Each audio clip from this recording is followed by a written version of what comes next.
Engineering for System Uptime with Kevin Griffin. The Azure and Devops podcast is a show for developers and DevOps professionals shipping software using the latest in .NET, Azure, AI, and DevOps. Listen on to learn how to increase quality, ship quickly, and operate well. The show is sponsored by ClearMeasure, a full-service software architecture and engineering firm. Find them at www.clearmeasure.com. And now your host, Jeffrey Palermo. Welcome to the show. I'm Jeffrey Palermo, your host for helping you and your teams move fast and deliver quality and to run your software with confidence and Azure, all while using everything that the .NET ecosystem has to offer.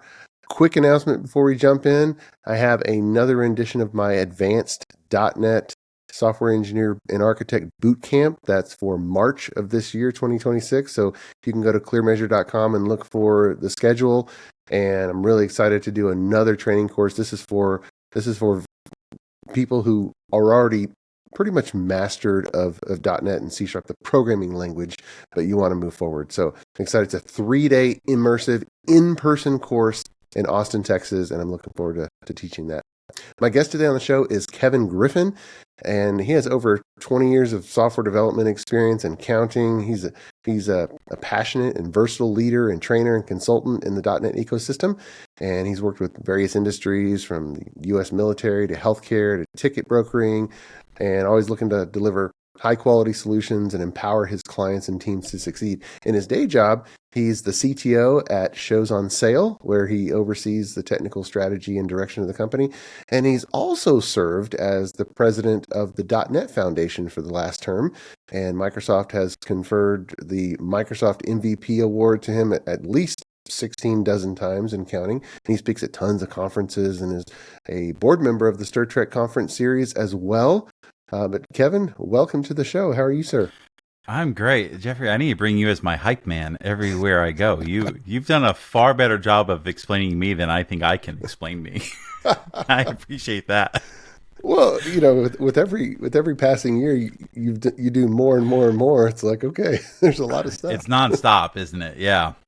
But and we've known each other for a while, and for the audio only listeners, you know, you're listening to a very experienced expert in our industry, but I want to ask you about some of those things. But before I do, I wonder if we can kind of go back in time a little bit earlier in your career. Are there any kind of key points that were really foundational in solidifying your desire and passion to effectively be a lifelong programmer?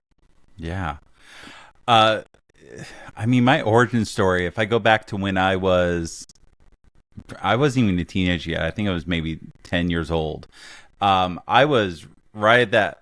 I'm like that weird millennial, that elder millennial that remembers life before the internet. Yeah. And I remember being 9, 10 years old, getting my first PC, or I'm sorry, the family PC. Sure. We went to Circuit City, and my dad spent $1,500 on this big box, and we brought it home, and it was the family computer, and I wasn't allowed to touch it unless my dad was in the room, and because it was a very expensive toy, and my dad's very adamant, like, don't touch it unless we don't know what you're doing. I'm like, okay, but I'm a Navy brat. My dad was deployed often, and I remember pretty distinctively, like the first deployment he was on, and we had the computer.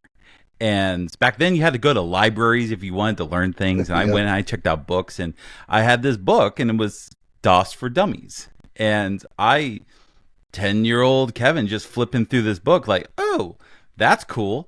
I don't know what this is. And just being very curious about what this computer could do. And I got to a section on QBasic, and it was not a very long section, but it was just introducing to, hey, you know, your computer comes with a programming language. And I'm like, well, what's that? And just built a very simple app where I could tell the computer what to do. And that was the initial fire for, like, ooh, I want to do more of this. And going back to the library and checking out books specifically on BASIC. And it's like building text adventure games, and the public school system back then didn't know how to help a kid like me. They just very interested in programming. So a lot of it was self-learning, getting books at the library. And that just fueled like for the rest of my school career. And I decided, all right, I think this is what I want to do, and went to college for it. And the problem in college was the first half of college, I already knew everything. So it was just showing up to the classes and trying not to be a entitled jerk to my professors. Like every teenager is. Like you just think you know more than the professor does. And yeah, and after that, graduated, got my first job at Symantec on their security team, which blew my mind as a 20-something. And yeah, had that job for exactly 3 months before they decided to lay off our entire team. So that fueled just wanting to get involved in community and just keep learning, and more importantly, just teach everything I know. So I've been blessed immensely by this community. Every person I meet, every person I have a relationship with, I've learned something from. And I really try to just reciprocate that. So if I learn something new, I want to tell everyone about it, because I think software development in general, we're just in a unique position where we're competing against each other kind of indirectly, but we're all just here to help each other. And rising tide raises all ships. And that's just what I try to be a part of. Yeah, it's so fragmented. It's almost like people who work at a Taco Bell in one state don't look down on the Taco Bell in another state just because they're competitors, or Burger King. It's like, look, your customers are not going to come way over here just to go to that one. Exactly. So, yeah. And, well, aren't we in a perpetual software engineer shortage worldwide, not just the U.S.? So man, I hear all different sides of this story. And at one point, there's not enough. At one point, there's too many, and AI is going to take all of our jobs. I don't think anyone can make up their minds. Oh, I think it's a massive deficit. I mean, the demand for custom software is exploding, and it seems like the AI realm is not saying, "Oh, professional developers are going to stop doing that." It's like, no. All these other people now are going to be able to create certain classes of software when they otherwise wouldn't. So, I mean, websites being the simplest. It's like, if you need a simple marketing website or some little tool, boom, done. So, well, let me ask you about the .NET Foundation, because that's something really unique about it. You've been the president of the .NET Foundation. And I think there's a lot of listeners, they've heard of it before, and we've had some other guests talking about it. But I think that there's a lot of listeners that still haven't joined or don't have any involvement. So, quick pitch: should they care about the .NET Foundation? I think all .NET developers should care about the .NET Foundation in some way, shape, or form. So specifically, what the .NET Foundation is here for is to support a vibrant .NET open source ecosystem.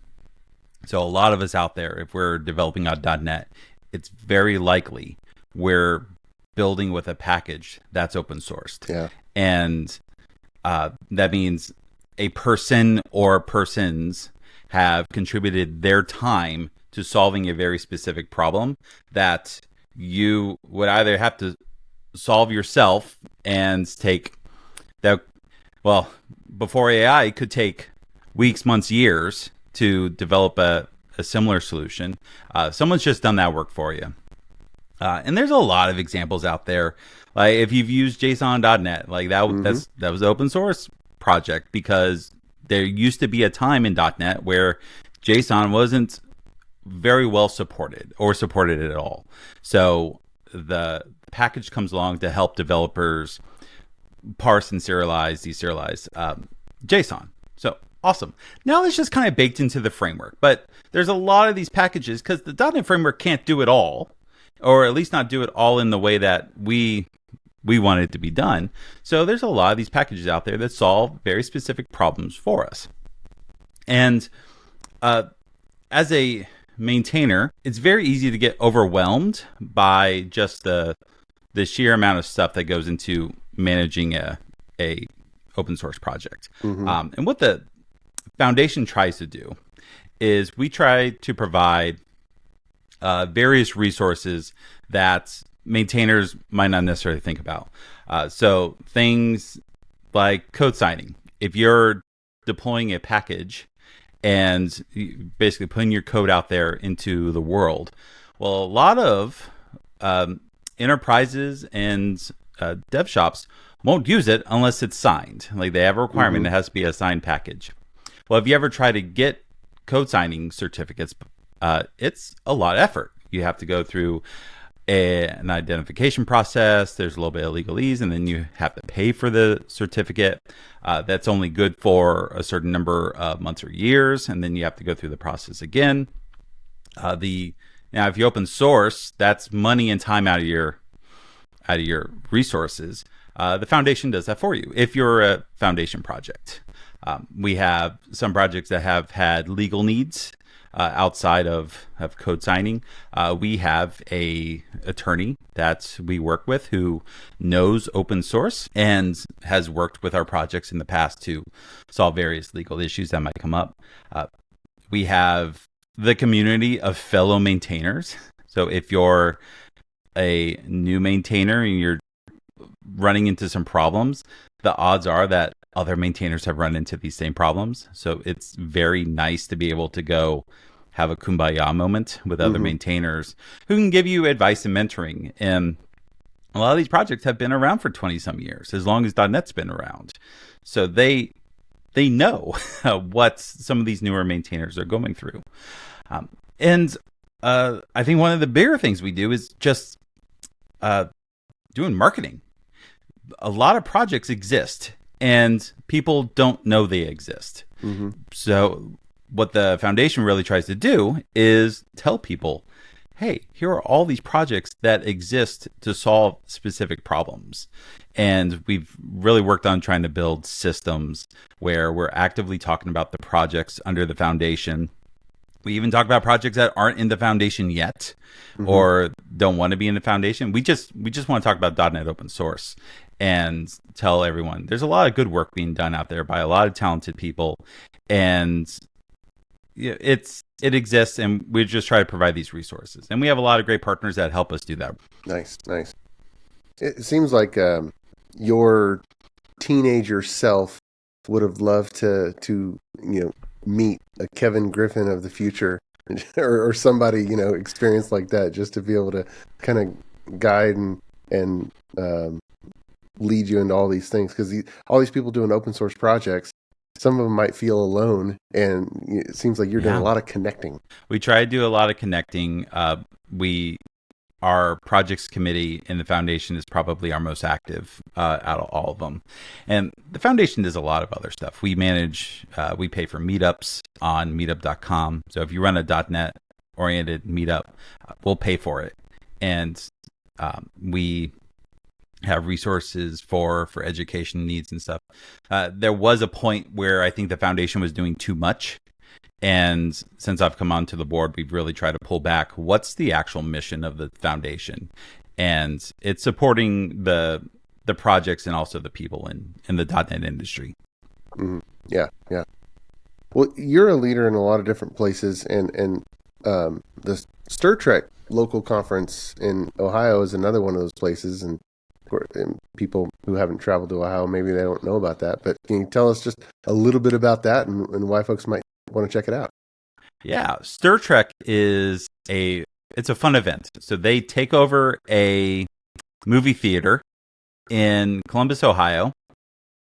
And for the day, it's nothing but technical talk. So if you've ever wanted to sit in a nice, comfy chair in a movie theater and watch a technical talk, that's Stir Trek. So we're talking about 1,300 to 1,500 people, all in one space. It's all day technical talks, and then at the end of the day, there's a movie. And actually not quite sure what the movie is this year. But like last year, it was the Marvel Thunderbolts movie. Okay. It just came out. And there was a private showing for all Stir Trek attendees. It's just included in your ticket price. Nice. And a year before that, I think it was the Star Wars Episode 1 re-release. And every year, there's some sort of nerdy, geeky theme for the conference. This year, there isn't a movie that aligns. So we might have a special showing of an old geeky movie, or 2 or 3 or 4. I actually don't know. That hasn't been decided yet. But it's Yeah, it's a great time. If you're within driving distance of Columbus, Ohio, and you want to spend the day just learning inside of a movie theater, Star Trek is a great opportunity. And it's May 1st this year?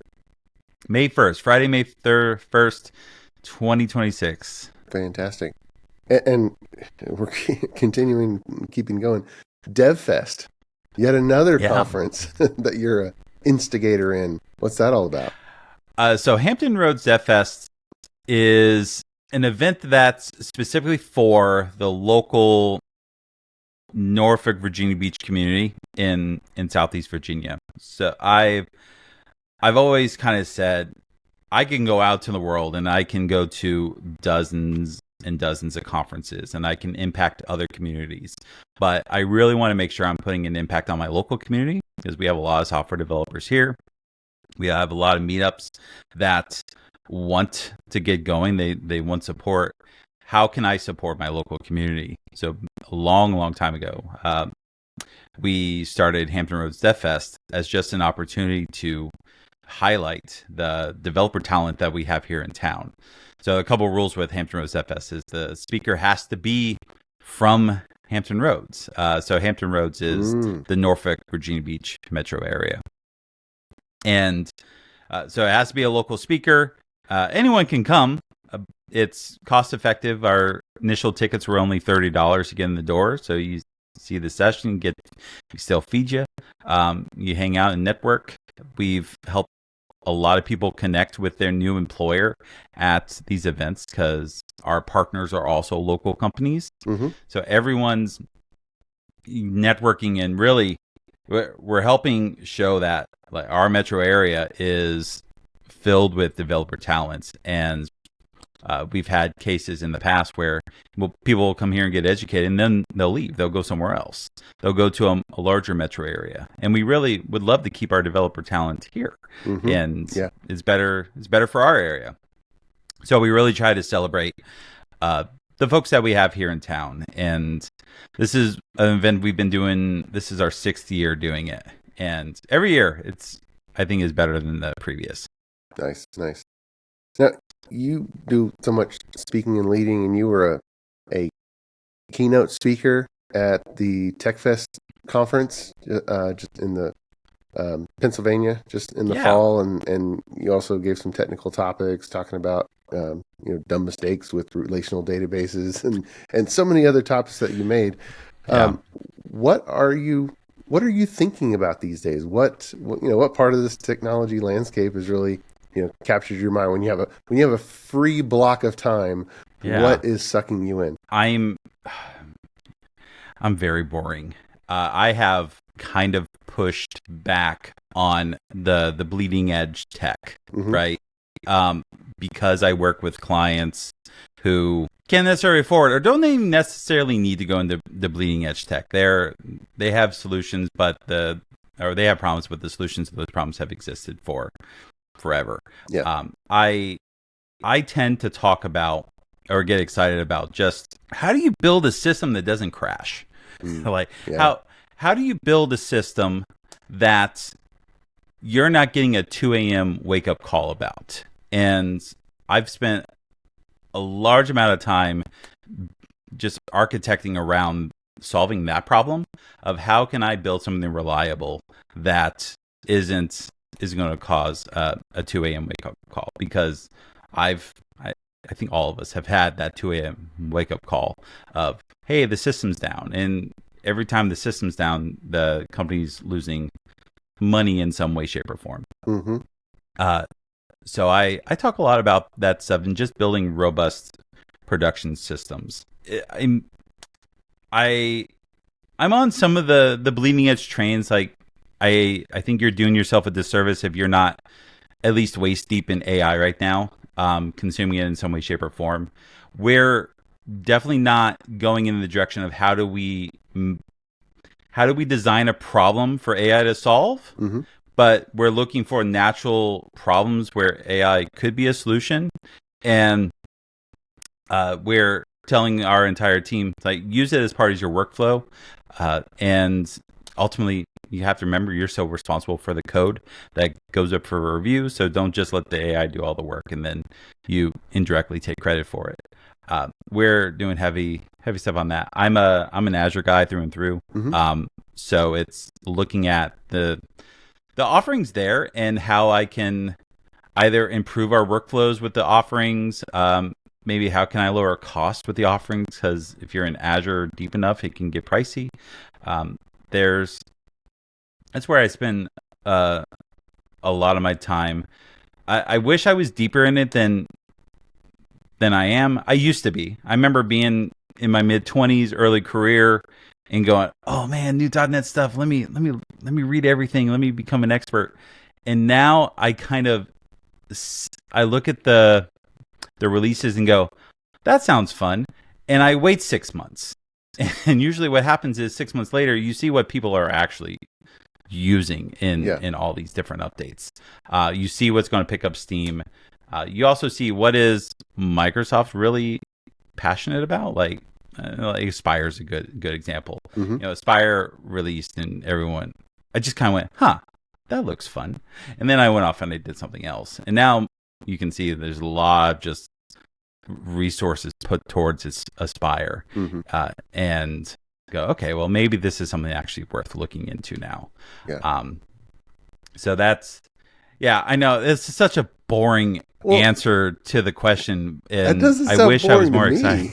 That sounds exciting. I mean, okay, you've gotten multiple decades of experience now, and so this new language feature or this new library, it's like, oh, that's interesting, but you have the perspective to realize, wait a minute, some massive problems still haven't been solved once and for all. We're still getting systems in production that go down. We're still getting, people are getting woken up at night, and businesses are surprised, losing money because they're down, and we didn't see it coming. And now everybody's scrambling. That's a big industry problem that still isn't solved. And this new language feature isn't going to solve that problem. And so you're putting your brain towards that. I mean, that's massive. Everybody has to do something to try to keep those, surprise you're down, surprise you're losing money moments from happening. So, I mean, that I don't want to skirt by that too quick, because everybody has to do that. When you go from system to system or client to client, are there things that you figured out where it's like, okay, of course we're going to do this. We have to have some of this in place. Regardless of what tool we use here, we have to have this in place, or we don't have any hope of preventing these outages or destabilizing events. Yeah, absolutely. For us, it's 100% making sure we have a good system for pulling out just logs and metrics. So are the systems running? Like, that's the easiest. Like, is everything up and running? If it's not up and running, why not? Are we throwing errors in our logs? Are our logs readable? So we spend a lot of time putting into place structured logging, and it's not just a random text file. It's going into a logging system, and anyone on the team has access to it and can go look, see, oh, we're having a problem here and here and here. If it's more like, there are certain logs that will just throw, you're expecting them to happen, but then there's stuff that you don't expect to happen. And then if the too many issues happen within a certain time period based off whatever heuristics we've come up with, everyone gets an alert. And we also are lucky enough to have a somewhat distributed team where if I'm sleeping, someone else is awake, and it just happens. Everyone's empowered to fix the problem. I've been on some teams where only one person has the keys to fix the problem, and I learned very early on I never want to be that person. So every time we bring a new person onto our team, we won't turn the water hose on for them. It will be more gradual. But the goal is to get that team member to a point where any issue that comes up, they are able to potentially resolve. Yeah. If I have to get involved, that was a failure on my part. I shouldn't have to get involved in any problem. And if I am getting involved, it's because I just happen to be the person there seeing the issue happening. But that's always been the big thing. We have systems in place for making sure that we're doing graceful deployments. We always have rollback strategies, and we always prioritize, is this a big release or a small release? And we plan accordingly. Our customers typically have a very defined time frame that they use our system. So we're lucky. We don't have to really set maintenance hours. We could say, all right, after 3 p.m. Eastern time, we can do this low effort deployment. It's not going to really affect anyone. So we have systems and processes in place, and everyone understands those systems and processes. And that has, knock on wood, has served us very well up to this point. Yeah. So you mentioned always knowing that the system is up. And so what is it just, let me connect to application insights, or are there some patterns that you need to have in the system to really get a faithful answer? The big thing we look for is we know what our customers commonly do, and we have periodic testing that perform those actions. And we know what the expected results of those actions are. So if we have a case where that doesn't work, we can alert on that. And we also do these various tests geographically distributed. This is a nice thing that Azure just gives you, that Application Insights gives you right out of the box. You could say, run this series of tests from various data centers, and you can compare the results. There's cases where there's an issue, but the issue is confined to an EU data center. But so not necessarily even an us problem, it's just a data center problem. And we see these issues and we triage them and determine, is this an us problem or a them problem? That's kind of where we start. And a lot of it much simpler than I think people make it out to be. I think a lot of folks want to go in and create very complicated setups, and we're just very, very basic about the telemetry that we do. That sounds, running common transactions, make sure they work. That sounds like the tracer bullet pattern that's been published, or at least the spirit of it. Is that, do y'all think about that? Or I've never really related to, I'm sure there's a published pattern out there, and I'm just emulating what someone else has already figured out 20 years ago, 30 years ago, 40 years ago. It sounds very similar. It's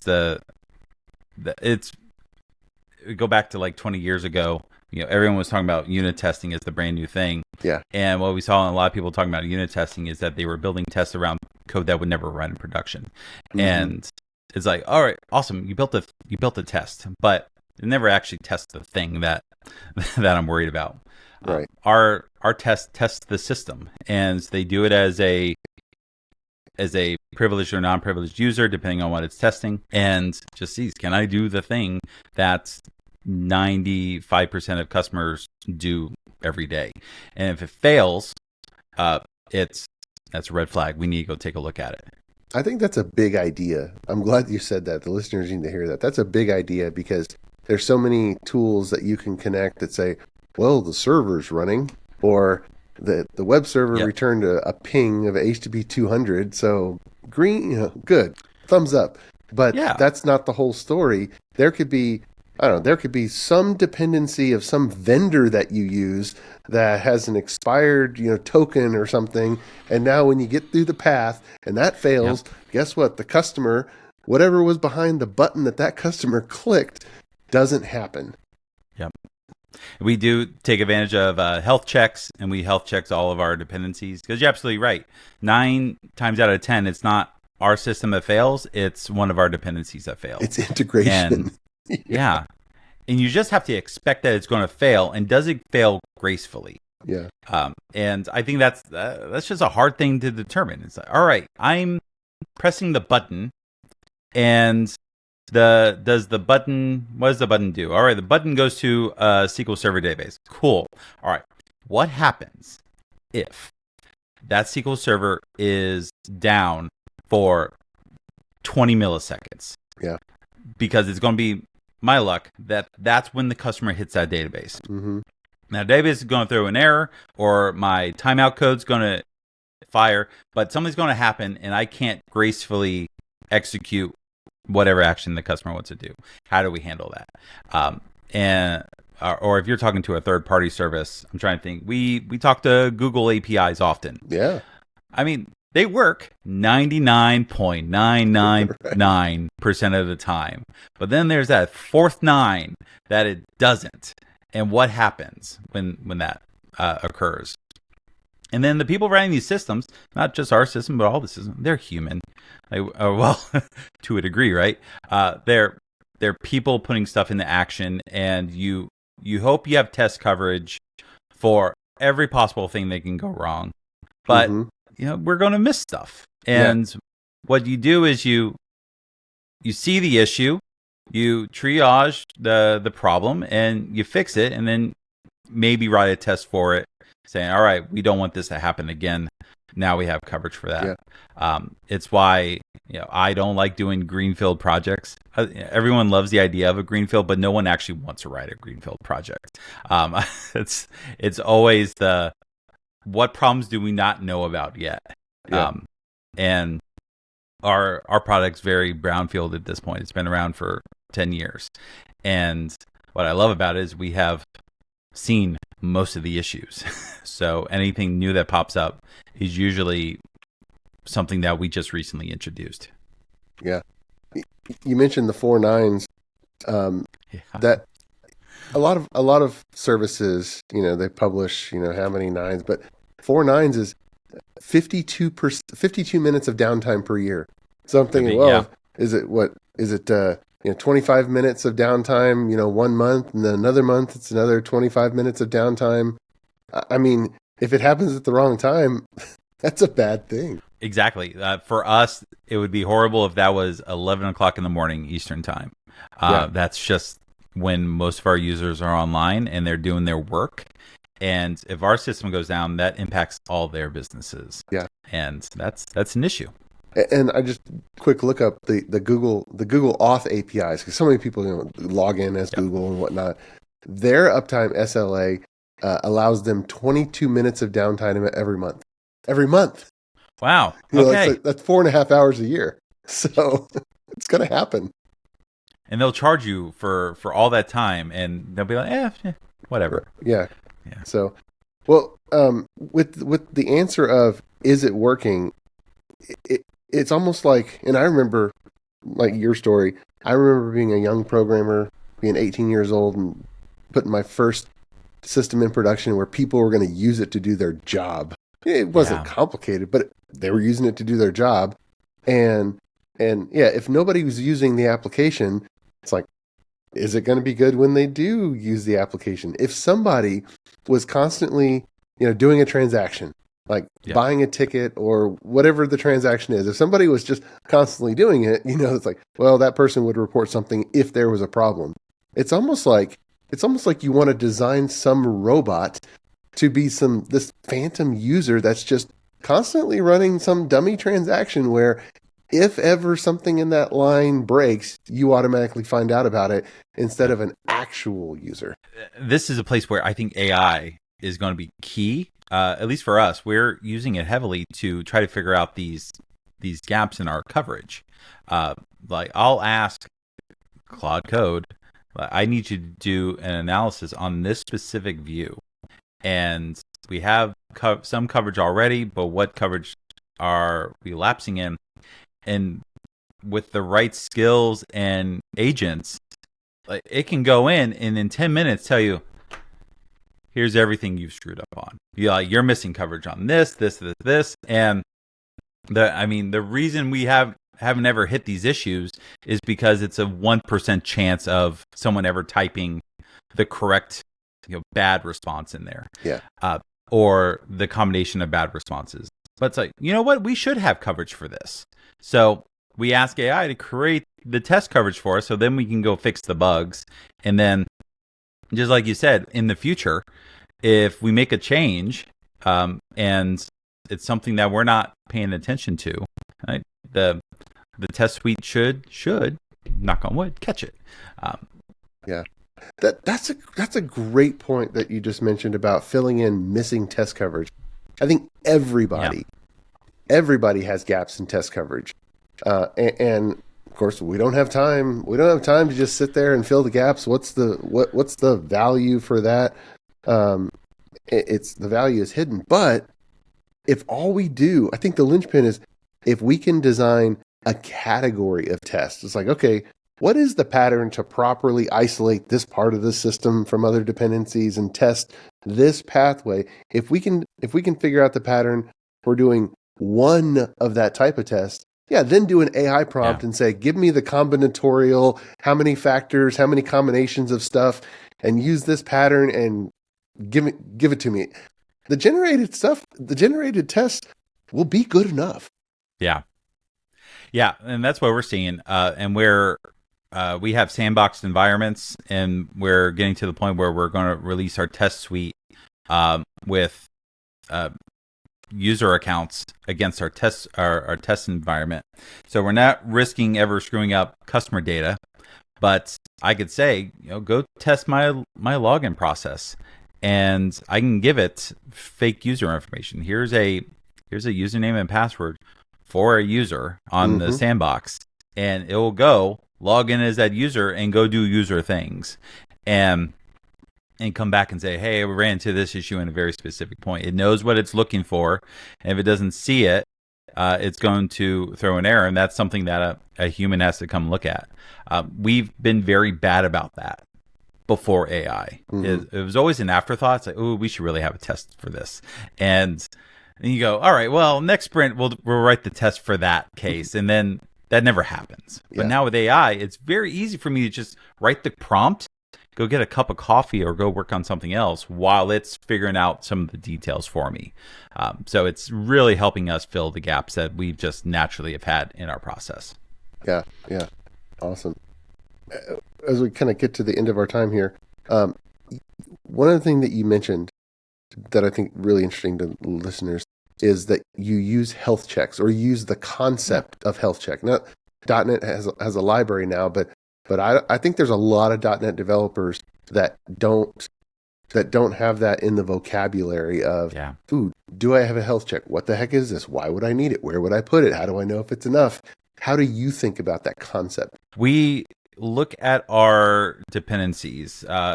So the best example I can give you is we depend on SQL Server, and we have a series of tables that we hit often. And what we did with our health check for our SQL Server, it's not a matter of, can I just connect to the SQL Server? Like, that's a part of it, but I need to be able to connect to the SQL Server. I run a very specific query on that SQL Server, and I expect that query to come back in a certain amount of time. There's a threshold. So the health check for SQL Server isn't just connect to the server. Connect to the server, run this query. If that query is more than, I don't remember what our threshold is. Let's just say more than 50 milliseconds. It's like, if it takes more time than that, because it's supposed to be a quick query, there's a potential issue with the server. And we run into deadlocks and stuff often. Sometimes someone will accidentally push a process. And I say someone, but really I mean me. I have pushed the process that accidentally, just DDoSes the entire SQL server. Yeah. All right. Well, when that happens, our health check fails, because now that health check is fighting for server resources that are tied up doing something else. And what should be 50 milliseconds might take 10, 15 seconds. Or worst case, it times out. If it times out, that throws the health check and someone gets an alert that, hey, there's an issue. But we do it on all of our external services. So SQL Server, Redis, we have a couple of our own internal services that we rely on. We just make sure they're up and that they're talking the way they're supposed to be talking. And what's nice with health checks is you can go check all these independently, and then if they fail, it kind of rolls up and you have a failure or a degradation. When we're pushing more and more services in the containers and taking advantage of Azure's container services, what I love about health checks there is if something's failing, it could just restart itself, and we're looking at our applications and services as very they're all throwaway. So we can stand it up. It could run for a day. It could run for weeks. But at any time, that service just can get closed or destroyed and restarted. And usually as we're architecting some of this thing, if something fails, sometimes the easiest thing to do is just restart the process. Mm-hmm. And so that's what we do. We do the health check. If the health check fails, shut it down, restart it. Boom, it all works good again. Yeah. And it's just kind of changing some of the architecture for the applications and services we're building. So it seems like if I'm analyzing a particular software system, then I'd want a health check just to come back and say, oh yeah, it's like the main process here is running. And if the system is like 5 running processes, okay, one for each of the 5, these 5 are running. Mm-hmm. And then with dependencies, it seems like from every process that's connected to something else, you want a health check to test, is that connection good and healthy? Is it operating like it should be? And it doesn't need to be complicated. It just could be, do a quick round trip. Yep. Is this URL responding to a request? And we don't actually, I'm thinking about it now.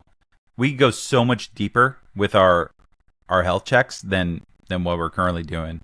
I think we health check 6 or 7 dependencies, mm-hmm. but we really probably have 24 dependencies that I should be health checking, and we just haven't gotten there yet. Maybe in the future. Yeah, it's almost like over time, the bad outages that have happened cause a reaction to, ooh, wait a minute, we were out because that connection was down or that thing was down. Okay, let's put a health check around that so that never happens again. And then you have another outage. Well, let's put a health check around that so it never happens again. Seems like we could all do an inventory and just say, how many running processes do we have? Great, health check for each. Yeah. And of all the running processes, how many connections from every process? Okay, health check for each connection. That's our inventory. Now we know we have our basic health check hygiene. Exactly, and then make sure you that data goes somewhere. So if the health check fails, all right, what's detecting that it fails? Who's it telling? We're very heavy in Slack, and we have Slack notifications for everything because that's where the team is. There are some checks. There are some very critical services that send me and another person on the team a text message if something goes down, and we try to make it to the point where if I see that text message, that's something I can't ignore. I have to check in with the teams. Someone needs to look at this now because the critical system's not operating. But 9 times out of 10, Slack does the job. That's a good point. And you'd mentioned like capturing logs and getting them off somewhere as well. It seemed like, man, now you're making me realize that I've got unfinished work that, besides just the health check completing, it's super simple just to measure how many milliseconds did that health check take to complete, put it in some structured logging, and then over time I can say, wait a minute, is that particular health check that represents this connection, is it getting slower over time? How fast did it used to happen? And now how fast is, that's changing. Why? Yeah.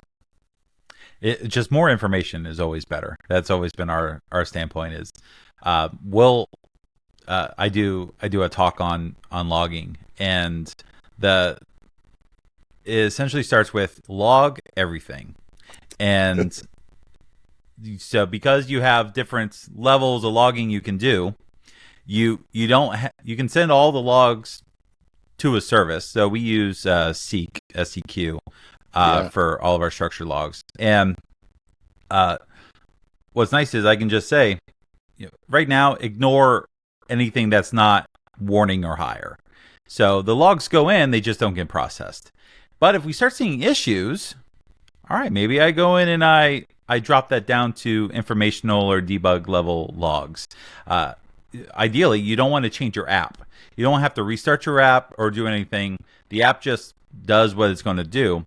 Your logging endpoint is the one that goes, all right, I only really care about warnings and errors right now. Mm-hmm. And our our structure logs are broken up into individual applications and services. So I can see that, all right, this service made a call to that service, and this other service is the one that errored. Okay, and then it funneled down, and we can track all that. We're starting to get more sophisticated where we have actual telemetry IDs between the different services, or I'm sorry, correlation IDs. So I know, all right, the request from this user called this, they called that, and they all have the same ID. So I can track the user's journey through our systems and go, all right, it was this input that caused this issue that did something else. And it's a lot of data, and we have to have some robust retention scripts as well. So if the data comes in, it's been very easy for us to fill up a couple terabytes of just log data in a day. It just because systems do system things, and we have to clean a lot of that out, or we have to be selective about what logs we actually take in at any one time. Yeah, for sure. Wow, this is good. This is good stuff. Well, Kevin, thanks for coming on the podcast and sharing, kind of give us an update on your industry dealings, and then really good information about keeping systems online and running, and knowing that they're online and running. So and knowing is half the battle. Exactly. G.I. Joe. There we go. Awesome. Appreciate it. Thanks so much. My pleasure, Jeffrey. Take care. All right. And until next time, dear listener, keep shipping. You've been listening to the Azure and DevOps podcast. You can find us on YouTube, Apple Podcasts, Google Play, and anywhere you get your podcasts. Visit our sponsor, ClearMeasure, at www.clearmeasure.com. And on behalf of your host, Jeffrey Palermo, thanks for listening, and may God bless you.